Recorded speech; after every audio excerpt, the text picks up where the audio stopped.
Hello, my name is Brian Kinney, and I'm a Striven ERP advisor, and welcome to our Human Resources lesson, where we will be discussing the HR dashboard. Topics will include the HR dashboard itself, managing your widgets, setting up filters, rearrangement of widgets, and reporting widgets. So with that, let's get started. The HR dashboard is a great way to manage information that relates to you or other employees as well, and this could include teams, pools, divisions, and so forth. To find the HR dashboard, click the Employees tab and choose Dashboard underneath. Here you'll be brought to your HR dashboard screen.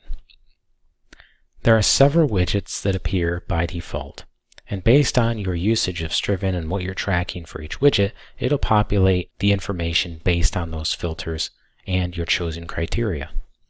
As you scroll down, we can see more of our widgets and all the details that each one is tracking. There are several tools here to manage your dashboard. First, let's talk about managing your widgets. To do so, we'll click the window icon that says Manage Widgets on the top right of our HR dashboard. This will initiate a pop-up in which we can see all of the widgets that have been added to our dashboard so far. Here we have several tools to manage these widgets. On the far left, we have the available widgets that we can add to the dashboard, and we can scroll down to see all of them as well. Each widget has an eye icon, which will list a description of each widget for us as well. You can add more than one of each widget, and this will help you filter for specific things inside Striven which you would like to track on your HR dashboard.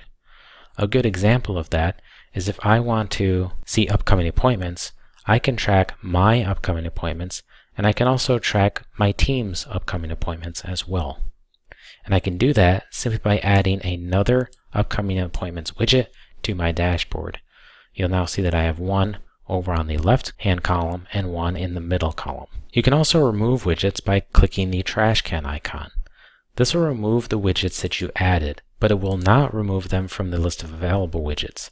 This will allow you to add the widget back again if you so choose. By clicking the Close button, you'll be brought back to your widget to see all the changes after you've managed your widgets. To filter your widgets appropriately, click the Actions icon to the top right of the appropriate widget.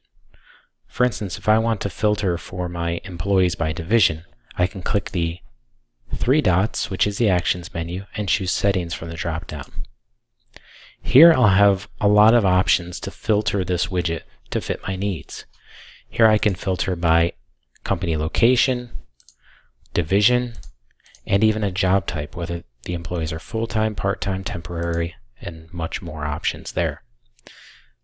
So here I'm filtering for Human Resources and Administration as the division, but if I remove that division and click Close, you'll see I'm tracking a lot more information based on my filters, and I can see each division listed down below, and these are only full-time employees.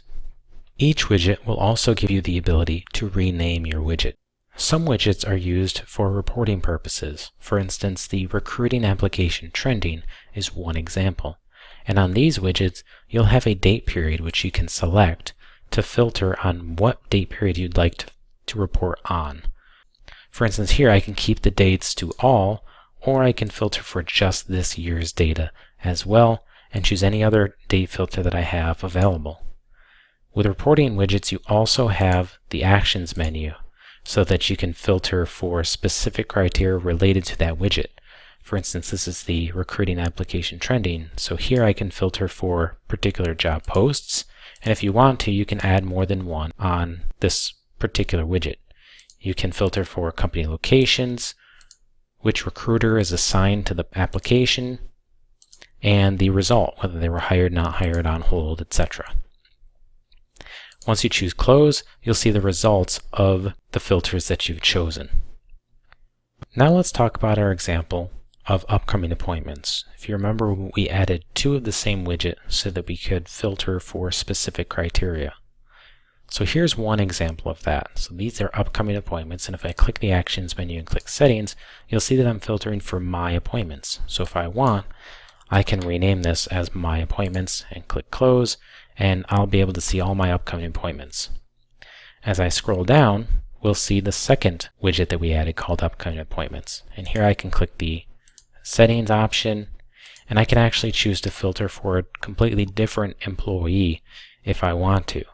For instance, if I'm looking for appointments specifically geared towards one of my employees, I can choose them and click Close, and then I'll be able to see their upcoming appointments as necessary.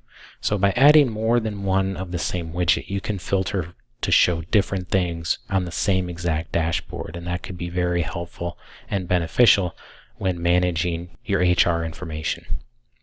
Other widgets located on the HR dashboard, like the recruiting, open applications, and to-dos, are ways to view all your open applications per job posting, as well as how many candidates are on particular job steps in your recruiting process. By clicking on the appropriate number, you'll be brought to the application queue, and here you can easily process applications, complete skip steps, and also message employees just by clicking on the number on the appropriate widget to bring you to that information.